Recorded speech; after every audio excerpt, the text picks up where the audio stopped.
Coming in at number 10, we've got Deathstroke versus Gorilla Grodd, two villains with an unexpected rivalry with incredibly tragic origins.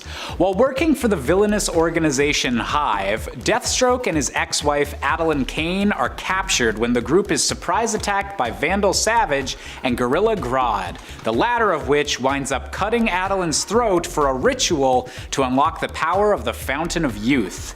Outraged and heartbroken, Deathstroke would go on a violent spree to exact revenge on Grodd, attacking the heart of gorilla civilization and killing multiple intelligent apes in his search for his true enemy, a situation where nobody wins and the villains just continue hurting themselves and others more and more. Coming in at number 9, Green Goblin vs. Hobgoblin. Green Goblin vs. Hobgoblin seems to only have happened in the 90s Spider-Man animated series that you know I love to talk about, but it could have happened elsewhere, just according to my research. After Hobgoblin was introduced before Green Goblin, Osborn went kinda nuts because, you know, Goblin. But since Osborn was the one who equipped the Hobgoblin, he was able to know where he'd be and who he was under the mask, resulting in Goblin attacking Hobby at Wilson Fisk's tower base, kinda thing, who had also been discovered by Spider-Man, who was shocked to see multiple goblins. This fight was certainly more tame since it was a 90s cartoon, but it's still pretty damn cool to see the goblins going at it, in like a fighting to see which goblin reigns supreme kinda way, not going in any other way, you freaking sickos, okay? I know where your mind is. While you're in the gutter, could you please clear it out? Okay, it's full of leaves. Coming in at number 8, we've got Ultimate Dr. Octopus versus Ultimate Green Goblin. In the Ultimate Marvel universe, both Otto Octavius and Norman Osborn became their supervillain alter egos in the same accident, with Otto's mechanical arms being grafted onto his body in the same experiment that transformed Norman Osborn into a muscular version of the Green Goblin. After fighting together against Spider-Man for years, Doc Ock finally saw an opportunity to leave his life of crime behind when he was free from prison. However, the Green Goblin refused to give up on his quest for revenge, and after being enraged by Otto's comments on Spider-Man potentially being their greatest creation as scientists, he flat out murdered Octavius in the street to keep the rest of his superpowered followers in line.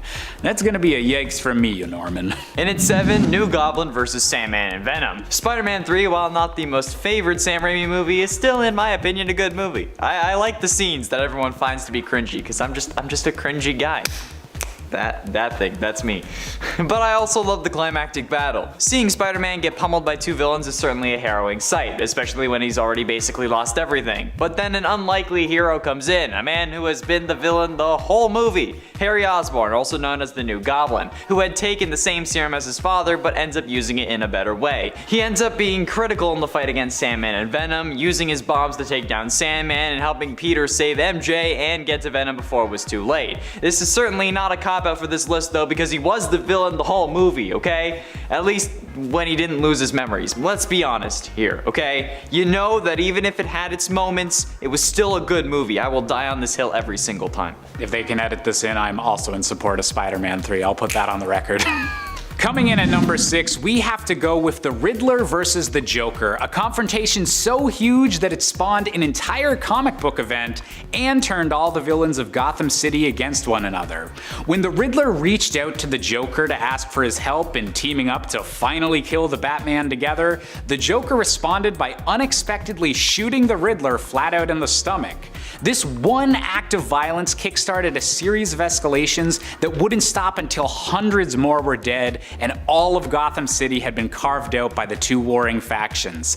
And while the two villains would eventually reconcile after Batman foiled both of their master plans, it just goes to show how dangerous two angry supervillains pointed at one another can be. Halfway through in at number 5, Venom vs. Carnage. Venom vs. Carnage comes up whenever and whatever reality Carnage is introduced in. And while yes, Venom is a villain, he has a purpose. The symbiote wants to get back to Spider-Man and Brock wants to kill him. Sometimes the two share this goal. However, Carnage just wants, well, Carnage. So when he starts going a little too berserk, Venom does end up teaming up with Peter to stop him. Whether it's just because he needs Spider-Man alive, or Carnage goes too far and kidnaps someone Brock cares about, like in the 90s animated cartoon. But either way, it's certainly an interesting scenario, especially with Venom Let There Be Carnage having come out recently, which features this fight just as literally the main point of the movie. However, usually Venom doesn't seem to fear his asexually spawned son, which is, it's still weird. Carnage is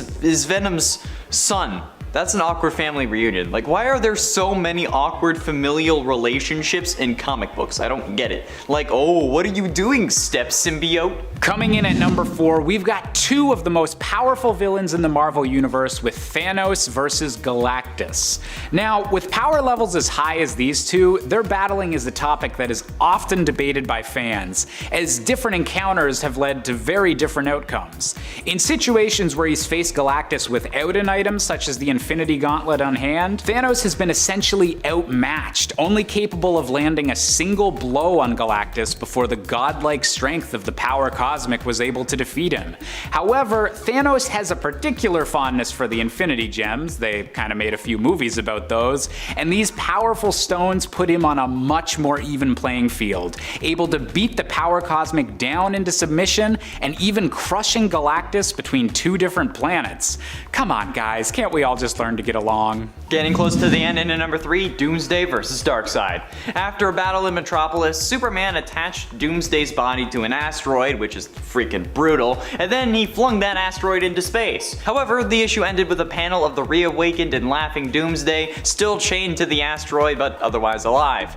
After passing through a wormhole, Doomsday's asteroid was found by a deep space scavenger ship. Upon examination of the particularly looking drifting rock, the ship crew retrieved the object, hoping to find something of value. The scavenger vessel happened to be en route to Apocalypse, and you know what's gonna happen now. Darkseid has since been empowered by the fabled Omega Force after his first encounter with Doomsday, and oh yeah, they've already fought together at one point. But Doomsday was fully rested this time because, you know, he was chained to a freaking asteroid, and after slaughtering the crew of the salvage ship, found himself landing on a harsh world. Unknown to Superman, Doomsday had faced off and beaten Darkseid in single combat, even after withstanding the full effect of Darkseid's Omega beams, and then he just laid waste to Apocalypse.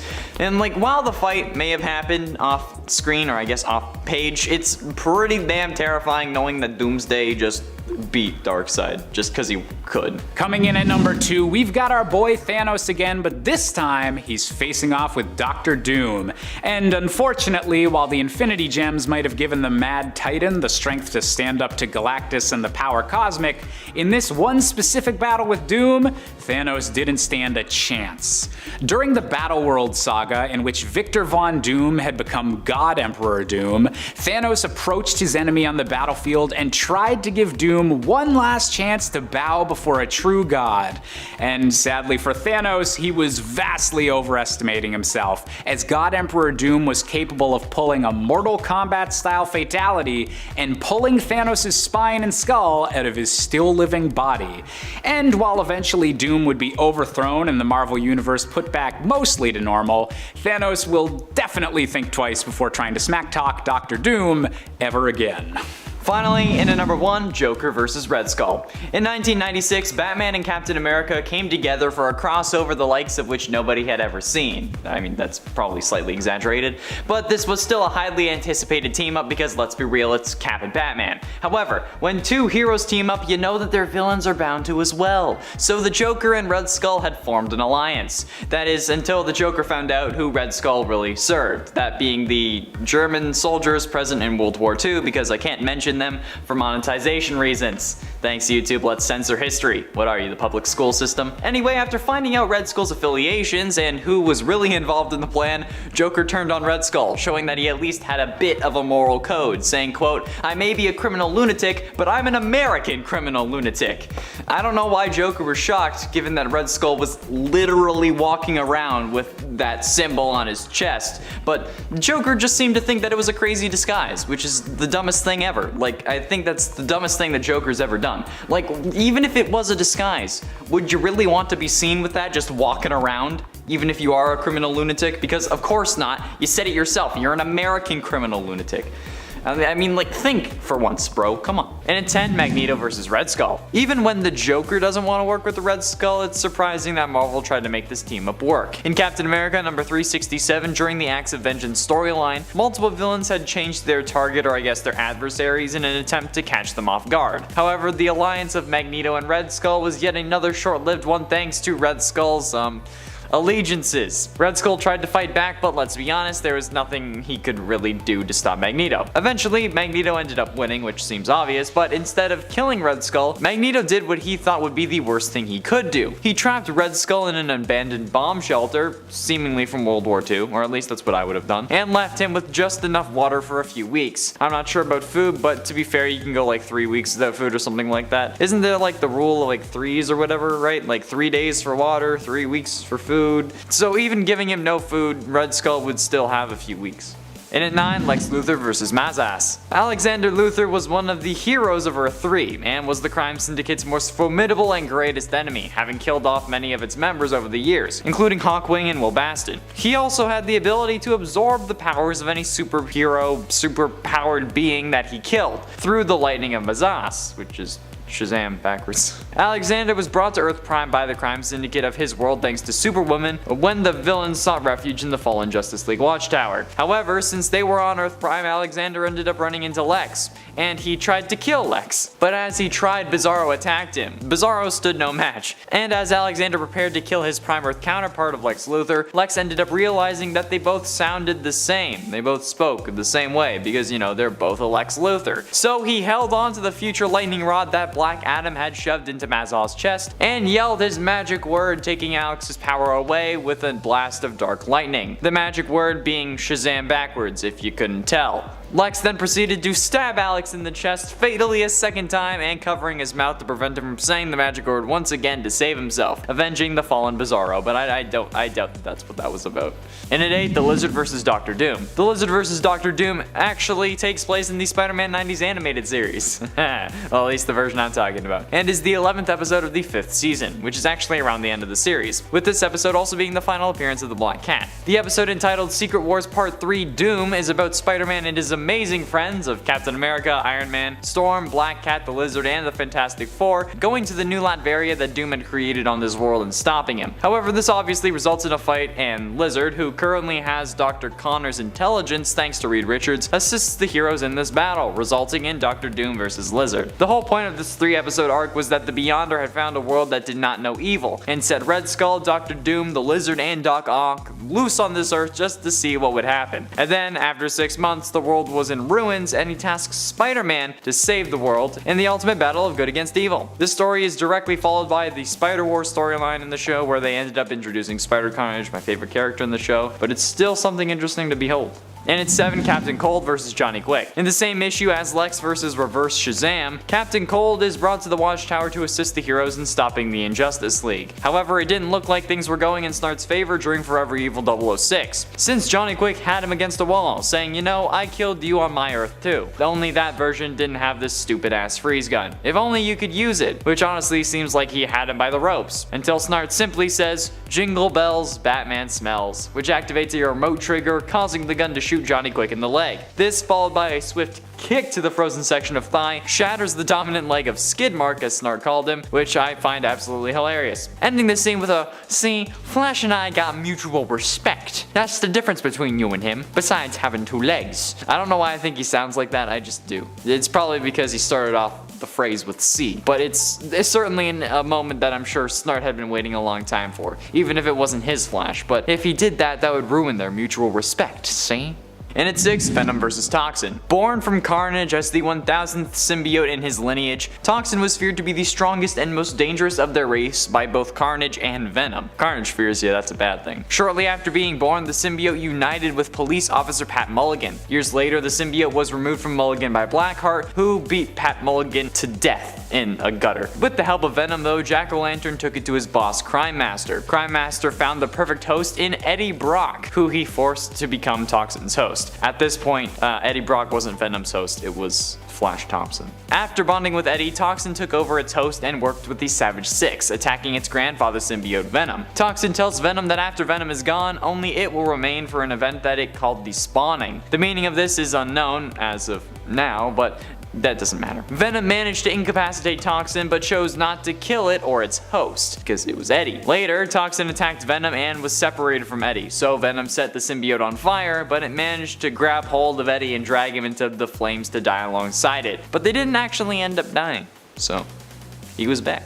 Halfway through into number 5, Joker vs. Simon. Physicist Simon Jones was working on experiments in contacting other dimensions when he was contacted, in turn, by the demon Trigon the Terrible, the father of the superhero Teen Titan known as Raven. Trigon used his abilities to transform Jones into a powerful psychic with telepathic and telekinetic powers, and gave him the mission to just destroy the Earth. Finding an ad by the psychopathic supervillain Dr. Light in the Underworld Star, a criminal underground paper, Jones, now calling himself Simon with a PSI, joined Light's new group, the Fearsome Five. However, after various outings as a supervillain, recently Simon was seen among the new Injustice League and was one of the villains featured in Salvation Run, Exiled to a New Savage World. He attempted to convince his fellow supervillains that escape was impossible, and then proceeded to lay down plans for beginning a new civilization. However, he was interrupted by the Joker, who killed him by breaking the dome which housed his brain and repeatedly smashing it with a rock. Gotta love those kinda quick yet brutal killings. Am I right, fellas? In at 4, Ultron vs. Thanos. Ultron vs. Thanos is an idea that we've been asking as comic fans for a while. However, this question was actually answered thanks to the Disney Plus series of What If. In the 8th episode of season 1, we got to see what would have happened to the MCU if Ultron had won and gotten the Vision's body. If the heroes had failed to steal it and put Jarvis's code inside, Ultron would have wiped everything out, apparently, using the Mind Stone and his vibranium body to decimate everything and everyone, until only he remained. However, it was certainly easier to do this after Thanos showed up with the other 5 Infinity Stones. We expected a climactic and epic battle, but instead got honestly what would probably be pretty realistic. Ultron as Vision simply says fascinating and then uses the Mind Stone to slice Thanos in half, resulting in him collecting all the Infinity Stones at once and just ruining everyone and everything, showing us that the worst mistake in the MCU was killing Vision before Thanos showed up. Like, why didn't he just think, oh yeah, I'll just slice him in two? Getting close to the end in number 3, General Zod vs. the Suicide Squad. Amanda Waller, director of Task Force X, has handpicked the members of her Suicide Squad to handle any dirty job she throws their way. This time, however, what she wants belongs to one of Superman's deadliest antagonists, and getting it is more important than ever. But no matter what Waller may hold over him, Zod kneels to no one, and it's not long before he and the rest of Task Force X are at each other's throats. Will Waller's plan to make this Kryptonian war criminal a full-fledged member of the Suicide Squad live up to its enormous potential? Or will it actually doom the entire planet to devastation and alien enslavement? That's the question, isn't it? In the Suicide Squad Volume 4 Earthlings on Fire storyline, Task Force X goes toe-to-toe with General Zod while trying to steal a piece of kryptonite from LexCorp. However, the story actually ends up with Zod joining the team after getting a kryptonite bomb implanted in his brain. Ha! Ouch. Penultimately, in number 2, Venom vs. KNULL. KNULL is an eldritch god of darkness and the creator of all the symbiotes. He is the main antagonist of Venom Volume 4 and the King in Black event. Born from the primordial void that exists between the 6th and 7th cosmos, KNULL claims dominion over the void and to be its avatar, because of course he does. Why wouldn't he? But while he is a god of the void, he is not the primordial darkness itself. Awakened by the light when the Celestials invaded his kingdom of darkness, he created the first symbiote in the form of a sword and decapitated a Celestial with it. Yeah, he used the head's divine power to refine the blade, creating a metaphysical connection between the primordial symbiote and its slain cosmic god, which would be the source of most of KNULL's tremendous power. However, during the King in Black event, not only did Venom help fight against KNULL, but so did TOXIN. TOXIN in fact combined with 2 other symbiotes in order to help take KNULL down, which they did end up succeeding in, even if KNULL had already given all or most of the Marvel characters their own symbiote at the time. Finally, in number 1, Lex Luthor and Joker vs. Alexander Luthor. Infinite Crisis was the reboot of the DC multiverse after Crisis on Infinite Earths had destroyed it. But of course, thanks to the genius of Alexander Luthor, the Lex from Earth 3 that was supposed to be killed but wasn't because of the new Earth made by Crisis, he thought that recreating the multiverse and that he should do so in his own image. Again, of course he did. Luthor becomes confident enough of this plan though to finally reveal his presence to Kal-El's cousin Power Girl, who had recently not remembered that she was the only survivor of the former Earth 2. Luthor told her that the current reality was corrupt because it had used Earth 1 as a template, and that, with her help, he and her cousin could reform the universe with Earth 2 as its basis. But he ends up in essence waiting to turn this new Earth into the rest of the multiverse into his kingdom because, you know, again, gotta do what you gotta do. Just as he's about to carry out his plan though, the original Lex Luthor along with the Joker show up and kill him. But let's be honest, it probably wasn't for long. Like, man, we can't have like a genuinely good Lex Luthor, can we? Like, unless he's like raising his son while living with his brother Charlie. Oh wait, no, that's just John Cryer.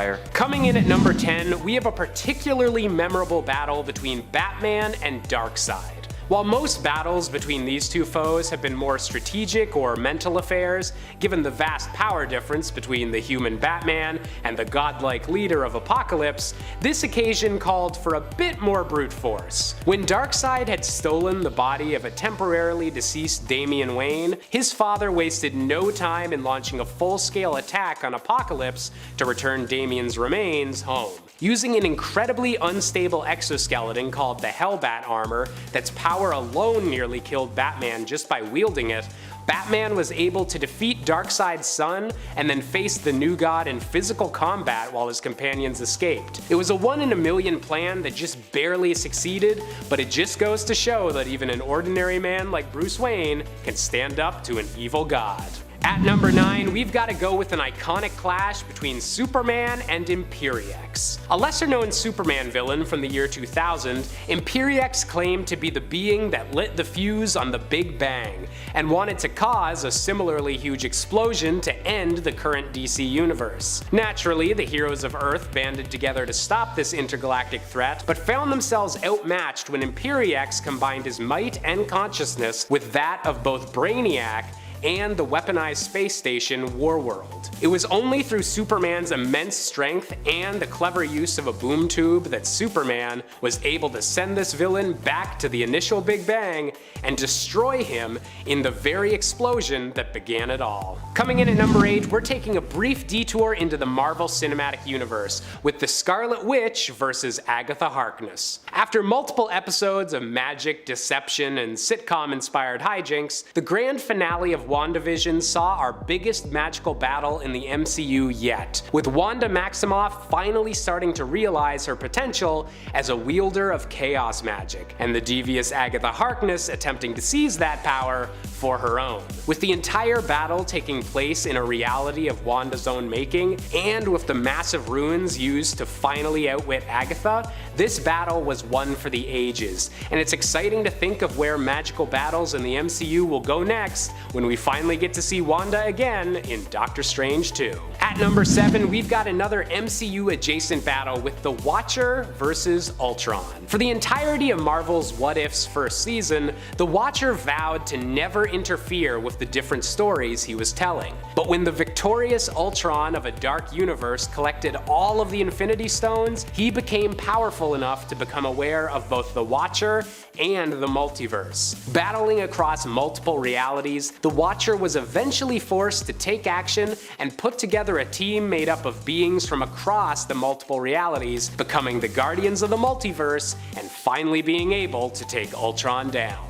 Coming in at number 6, we have the Sentry versus the Incredible Hulk. After a long exile in outer space, the Hulk was understandably more than a little pissed at the Earth's heroes, and thus began the World War Hulk event as the big green monster returned to Earth. At first, the super strong hero known as the Sentry didn't want to join the battle, fearing the destruction that would take place, but soon began to relish the opportunity to fight someone he could actually punch without immediately disintegrating them. With two of the most powerful Avengers in existence clashing, the only thing that finally caused them to stop was the realization that if they both kept pushing their powers to their limit, the entire world might shatter before they do.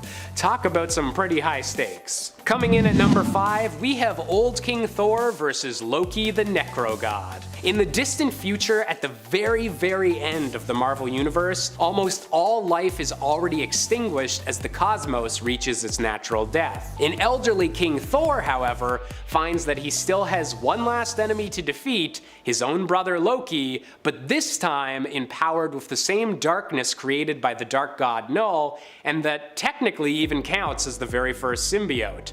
All black the NECRO-SWORD. With few mortals left to worry about, these two gods are finally able to unleash their full powers on one another in a final battle to determine once and for all which brother will come out on top. Coming in at number 4, we have the Spectre versus the Anti-Monitor. At the very end of the event known as Crisis on Infinite Earths, all hope seemed lost. The Anti-Monitor had brought all of his enemies to the dawn of creation and begun absorbing their powers for his final act that would destroy the DC multiverse and leave only the antimatter universe remaining. But at the last possible moment, the Spectre intervened. A mysterious DC hero that's now known to literally be the embodiment of the wrath of God, the Spectre was able to single-handedly hold back the Anti-Monitor and ultimately cause the creation of a new DC universe instead of the pure destruction that the Anti-Monitor desired. At number 3, we've got to go with the climactic showdown from one of the most beloved graphic novels of all time, Dr. Manhattan vs. Ozymandias in Watchmen. This battle was more of a philosophical debate than a physical confrontation, but still led to explosive results and held the entire fate of the Watchmen universe in the balance. To do what he deemed to be necessary to save humanity, Ozymandias faked an alien invasion against the world to unite America and the USSR against the common foe. To do this, he needed to manipulate Dr. Manhattan, the most powerful being in the universe, into believing he should leave Earth as to not interfere with Ozymandias' plans. By the time Dr. Manhattan returned, it was too late to prevent millions of deaths, and thus Manhattan eventually agreed that the best course of action was to let Ozymandias' actions remain unpunished. Definitely not a typical superhero versus supervillain story, but in the Watchmen universe, this is about as close as you're gonna get. Coming in at number 2, we have Thanos versus Thor, but in a weird twist, Thanos was actually kind of the good guy in this one. During an event called Blood and Thunder, during which Thor apparently lost control of both his powers and his mind, many cosmic heroes such as Adam Warlock and the Silver Surfer had to team up to try and subdue the God of Thunder. With none of them being physically strong enough to hold down Thor, the heroes were forced to teleport Thor to the one villain that could hold his own, Thanos. While Thanos enjoyed their evenly matched fight at first, he soon realized that Thor's lack of control could prove deadly for the entire universe, and eventually was able to stun Thor with a surprise laser attack. And while Thor would eventually go back to the side of good, it's nice to know that even Thanos has some standards. Sometimes. And finally, coming in at our number 1 spot, we have the Darkest Night versus Golden God Mode Wonder Woman. During the grand finale of the Dark Knight's death metal event, the DC multiverse seemed to be at its bleakest moment. The Batman who laughs had been upgraded with all of the godlike powers of Dr. Manhattan, had already defeated Perpetua, the creator of the multiverse, and was set to remake reality in his own hellish image. The only being capable of standing up to the Darkest Night was Wonder Woman, using all of her godly energy and forging an armor of pure anti-crisis energy with the power of her lasso of truth. Even with all of this strength, Wonder Woman was just barely able to push the Darkest Night into the final sun at the very death of the universe, putting an end to the biggest battle the DC multiverse had ever seen.